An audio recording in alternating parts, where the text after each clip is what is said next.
Welcome to NTD News. I'm Tiffany Meyer. Here are today's top stories. The Supreme Court's Chief Justice responds to apparent threats made by Senator Chuck Schumer during a rally. The senator called out two Trump-appointed justices by name, while the Supreme Court heard an abortion case.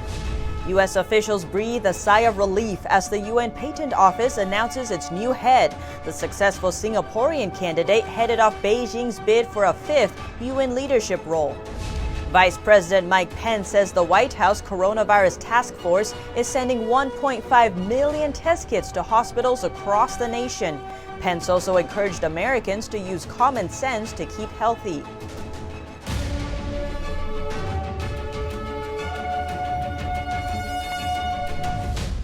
Just in, Elizabeth Warren is dropping out of the presidential race. This following another round of disappointing finishes in primary contests across the country on Super Tuesday. The Massachusetts senator, who centered her bid on a promise to wipe out corruption in Washington, announced her decision on a staff call this morning.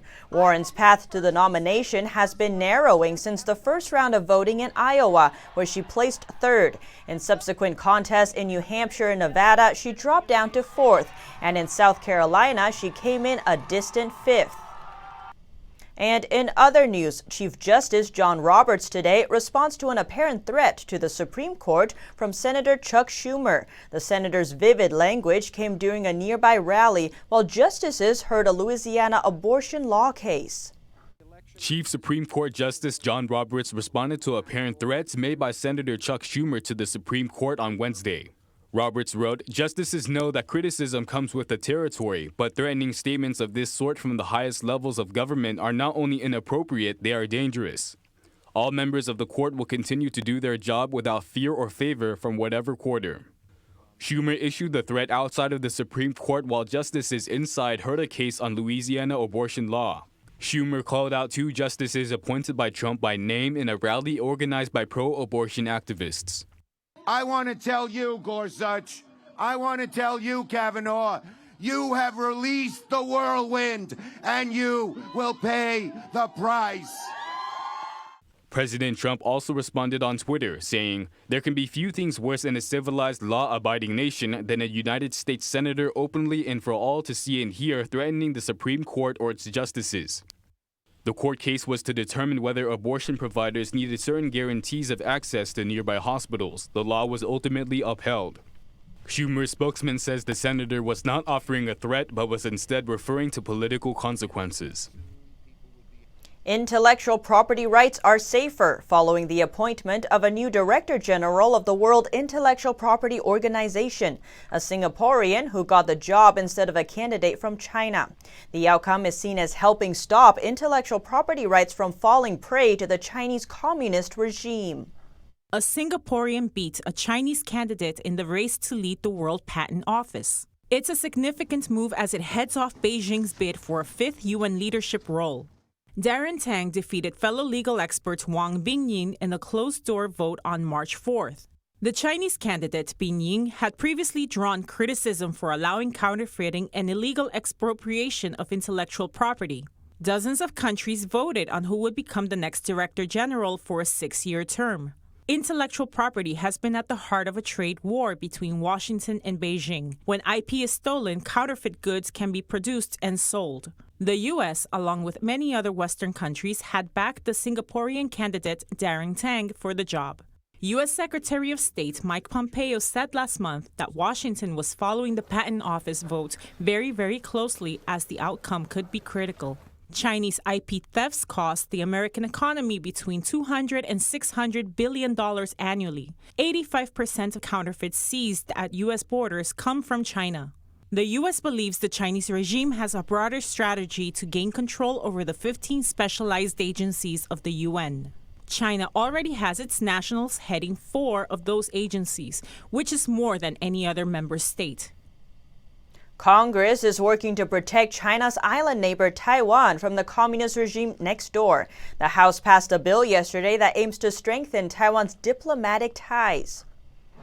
The House of Representatives on Wednesday unanimously passed the Taipei Act of 2019. This bill essentially gives Taiwan the backing of the U.S. on the global scene.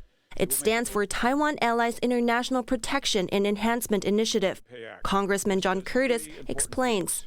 First, it endorses a U.S.-Taiwan free trade agreement. Second, it supports Taiwan's membership in international institutions. And third, finally, this bill helps Taiwan maintain partners and allies around the world. The Taipei Act allows the U.S. to support Taiwan against pressure from the Chinese regime. According to the bill, a number of other countries have severed diplomatic relations with Taiwan in favor of China. Under the act, the U.S. State Department can consider reducing its economic, security, and diplomatic engagements with those nations. In addition, the U.S. would provide weapons to Taiwan to meet existing and likely future threats from the communist regime. Speaker of the House Nancy Pelosi wrote in a statement, "For decades, the U.S. Congress on a bipartisan and bicameral basis has proudly stood with Taiwan, which is a key ally in the region and an important democratic partner." The Senate already passed an earlier version of the bill. The revised version is expected to pass and be signed off by the president. The U.S. Coronavirus Task Force is stepping up its game. Vice President Mike Pence says the federal government is sending out 1.5 million coronavirus test kits to hospitals across the U.S. He's also urging Americans to use common sense. Vice President Mike Pence and other members of the White House Coronavirus Task Force are expanding their efforts to combat the infection and America's ability to test for it. He explained in a briefing late Wednesday that 1.5 million virus test kits are being distributed to hospitals nationwide. Is that we do have about 1.5 million test kits going out as we speak to hospitals, particularly hospitals in areas that have seen coronavirus cases. He also announced that now every state health lab and university lab can conduct a coronavirus test on a request basis. Speaking about the team's objective, Pence said they're aiming to reach a point where any American who has a concern is able to go to their doctor and know that there's a virus test available. But our objective ultimately, and as quickly as possible, is to have tests made through these commercial laboratories and commercial providers that your local doctor, your CVS, your MedCheck is able to have a coronavirus test. He added that the task force is hoping to get there in a matter of weeks, thanks to working with and challenging commercial labs. Reiterating that the risk of contracting the infection in the U.S. remains low, he urged Americans to take extra precautions and use common sense practices, like staying at home when you're sick, steering clear of contact with sick people, washing your hands often, and avoid touching your eyes, nose, and mouth. California reported its first death from the virus yesterday, raising the U.S. death toll to 11. This as over 160 others remain infected, including a little less than 50 who were evacuated from the Diamond Princess cruise ship docked in Japan and put into quarantine. And a nationwide response. Lawmakers struck a bipartisan deal yesterday. They are set to dip into the government's pocketbook to help fight the coronavirus, agreeing on more than $8 billion in emergency funding. The government has agreed on a dollar amount to fund preventative efforts and treatment options for the coronavirus, $8.3 billion. The majority of the funds, 85%, will be sent domestically. Senate Appropriations Committee Chairman Richard Shelby announced the move on Wednesday. He explained that it's not a political matter, but a public safety concern. The emergency funding package was clinched as officials from the Centers for Disease Control and Prevention reported well over 100 virus cases inside U.S. borders. 9 deaths have been reported so far, all of them in Washington state. Local officials are struggling to contain a mini outbreak, mainly centered around a nursing home in King County. The $8.3 billion proposal is more than triple the $2.5 billion that the White House originally asked for. After the administration's initial request, Senate Minority Leader Chuck Schumer responded with an $8.5 billion proposal. He said that he had expected a $7 to $8 billion proposal. President Trump has said that he'd be happy if lawmakers were willing to propose $8.5 billion. The bill will first need to pass the House and the Senate before it is signed into law by President Trump. And in South Korea, people are stocking up on the basics by mail order. E-commerce is soaring amid fears of catching the coronavirus. Online orders are soaring in South Korea as millions of people are working from home amid surging coronavirus cases. It's a race against the clock for delivery employees to mask up, disinfect, and load boxes. Jung Im-hong runs packages for delivery site Coupang. In the past, we used to go out with the truck half full, but these days there's so much to deliver. There are packages left over after filling the truck completely. Even before the epidemic, Euromonitor data shows that South Korea was already on track to become one of the world's biggest e-commerce markets, number 3 behind China and the United States. South Korea has also had the biggest surge in number of virus cases, which has further sped up the shift to shop online. As of mid-February, Coupang has seen deliveries jump to 3 million a day from just over 2 million late last year.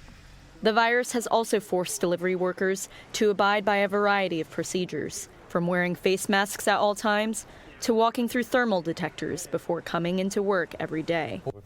All the extra stuff being ordered are low-cost items.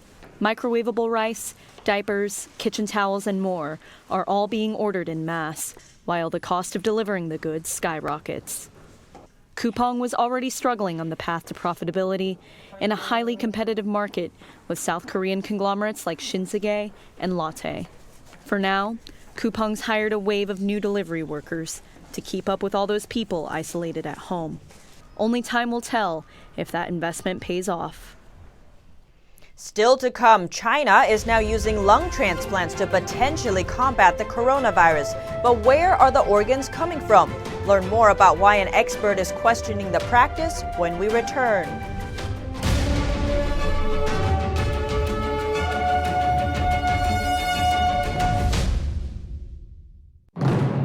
I have traveled all over the world to 50 countries now, and I have never seen a production any better than this. Anywhere. It's absolutely out of this world. It's blown away my expectations. It was just a superior performance that truly could bridge the world through music and dance. Startling and breathtaking. We haven't had quite an experience like that in all the years that I've lived here, so it was special for us. I think that I learned more in this performance than I actually do in a whole week of school.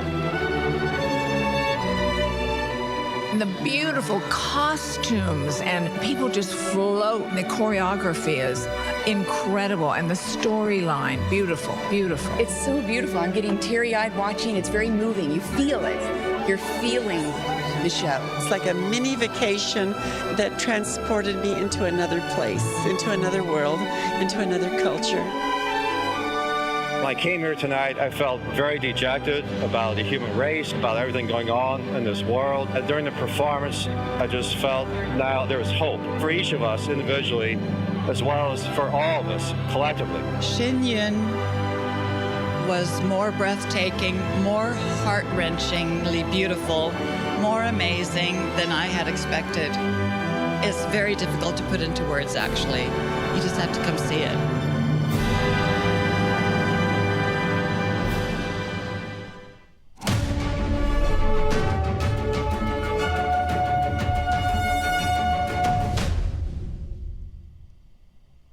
As China struggles to repair the economic damage caused by the virus outbreak, officials are pushing to get people back to work. But the risk of infection remains high, as well as other challenges like travel restrictions. China's economy has taken a huge hit with the virus outbreak. The most recent evidence, according to data from the China Passenger Car Association released on March 4th, passenger car sales dropped 80% in February compared to the same period last year. Another indication, maps of NASA show China's measures to control the virus have resulted in a sharp drop in air pollution following the shutdown of industry production and transport. So right now we're seeing drops in both carbon emissions as well as nitrogen dioxide. Carbon emissions are down by about 25%. Nitrogen dioxide is down by about 30%. Nitrogen dioxide is typically produced by motor vehicles, power plants, and factories. With deepening economic damage from the virus outbreak, Chinese officials are pushing to get more people back to work, but risk spreading the virus further. One plastic producer had to shut down production after a worker was confirmed to be infected. The company has since resumed production. Those who try to return to work are facing challenges. Some had to go through several departments to get travel permission, and when they did get it, no one checked it. Our reporters talked to several people in different cities. One person in Shanghai said companies need to apply to local districts to resume work, and workers need to punch a health card every day. After about 20 days of healthy status, they're allowed to go back to work. It's a scary process to get inside to work. With people in protective suits checking your temperature, you need to pass several checkpoints. While the official mouthpiece of the Communist Party is reporting over 80% of companies in 21 provinces have resumed production, people we talk to see differently. Most companies have not fully resumed work. Many are working from home. People are being quarantined no matter where they are from, not just Hubei province. Similar to outbreak control, the requirements to resume production are different across different locales. It's stricter in some places, looser in some other places. For companies with bank loans, rent-to-pay, or that invested a lot of money, they feel more pressure to resume work. According to a news report by Caixin, a Chinese financial publication, officials have been inspecting electricity consumption as an indicator of production capacity. But in return, some companies are running their machines idle, keeping lights and air conditioning on day and night to meet the goals. According to Caixin, as one example, in Hangzhou City, the real level of resuming production is around 20 to 40%. To find a cure for the coronavirus, doctors in China are experimenting with a new form of treatment, lung transplants. But the operations are raising questions about how ethical the practice is. NTD's Penny Zhou has more. Over the past weekend, China's state media reported that 2 COVID-19 patients are in stable conditions after going through lung transplant surgeries. The patients, one 59-year-old male and one 66-year-old female, are both critically sickened by the infection and have irreversible lung damages. Both were on life support or ECMO before the transplants. Looking at the timeline of the transplant process, some medical experts say it's incredible how quickly the hospitals found matching organs. According to Chinese media report, in the first case, doctors made the decision to conduct the transplant on February 24th, and the donation and transplant happened just 5 days after, on February 29th. The process for the second patient showed a similar high speed. By comparison, in New York, most patients wait for 10 to 14 months for a replacement lung to become available. Chinese state media claimed that the organs come from brain-dead donors, but did not offer details of their identity. How old are the donors? What kinds of diseases do they have? What causes brain death? This is information that should be readily available, but the authorities didn't offer any information about it. They just said 2 brain-dead people donated their lungs, and they were able to do these emergency transplants. This is really abnormal. For him, the sheer speed China was able to find organs for 2 consecutive cases is incredible. We know that most brain-dead organs come from victims of traffic accidents.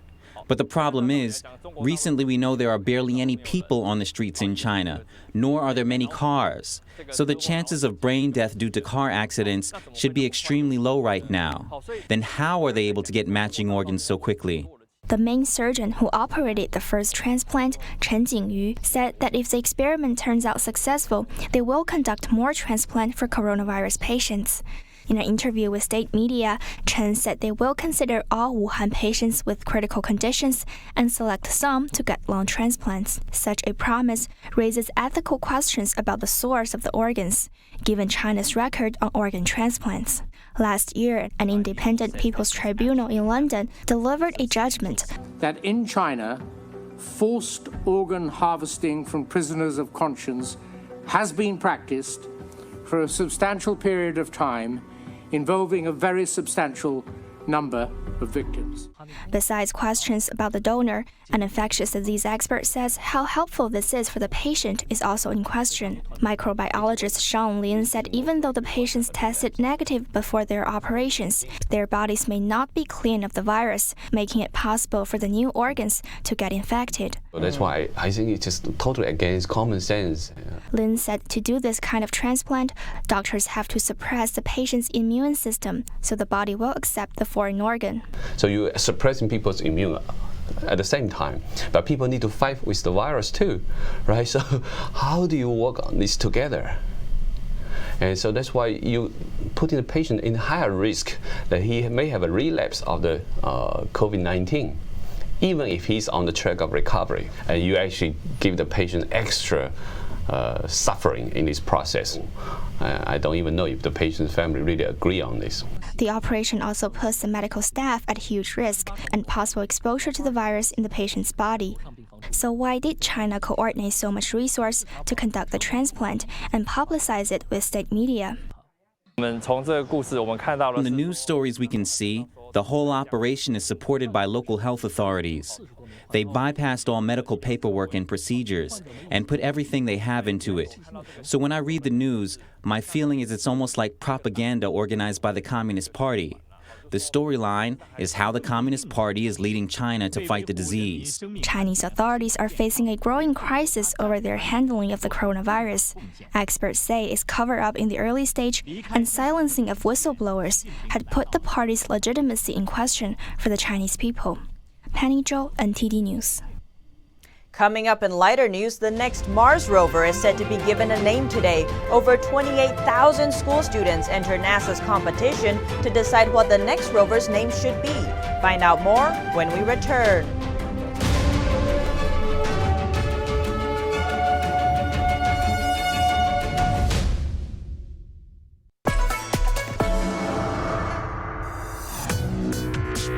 Viewers have described China Uncensored like The Daily Show, but about China. At the beginning, I was super excited when I got 500 views, and now the show's grown to about 500,000 subscribers on YouTube. One episode reached 7.9 million people. I'm a little freaked out that that many people have seen my face. In 5 years, I see China Uncensored as the sole source of edutainment worldwide.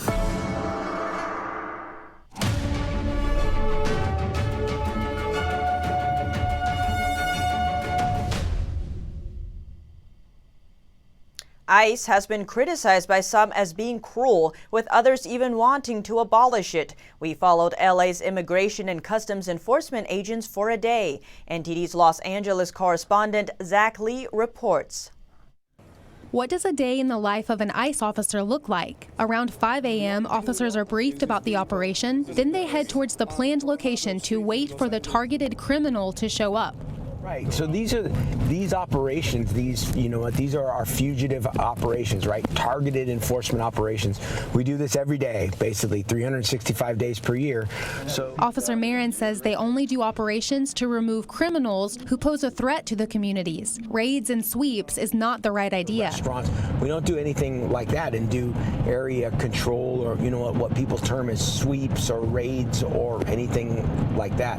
We definitely don't do that. These are targeted enforcement operations. 2 criminals are the targets for the day. One, a convicted sex offender, and the other convicted of assault with a deadly weapon and multiple DUIs, who had already been deported 4 times previously.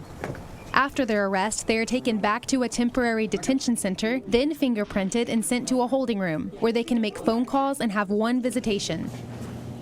Where there's restrooms, where there's phones, where they have an opportunity to speak with a consulate officer if they'd like. And like I said, they'll be here for no more than 12 hours, and then they're either going to be removed or they're going to be taken to our long-term detention center up in Adelanto, California.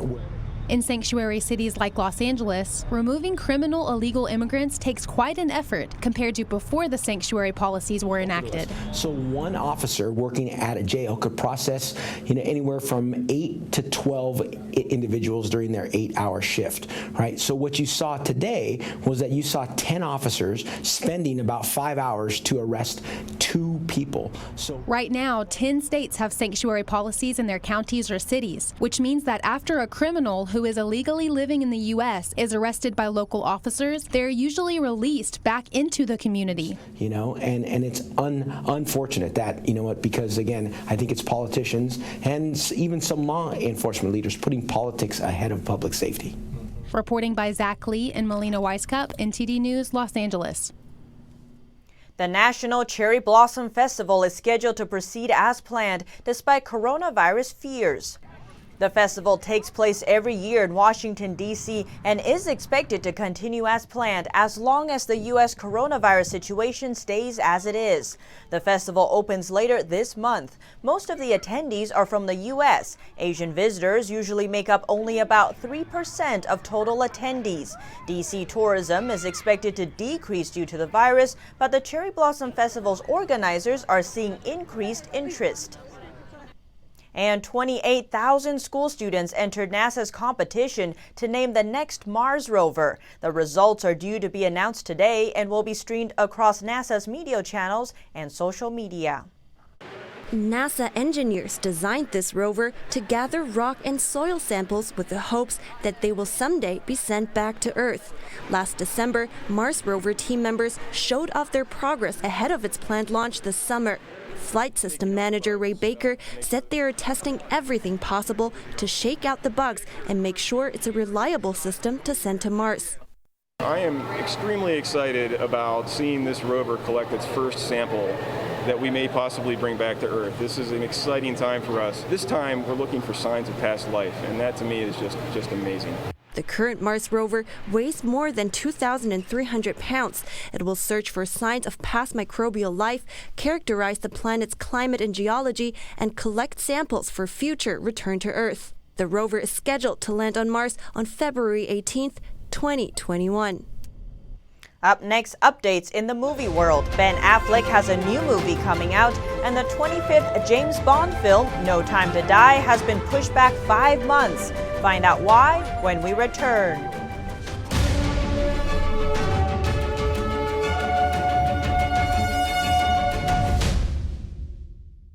Our investigative reporters at the Epoch Times have spent 18 months uncovering the biggest political scandal in modern history. We connected the dots around Spygate, the actions by Obama-era officials against Trump's 2016 presidential campaign. Join me on Declassified as we bring you up-to-date developments on this unfolding scandal.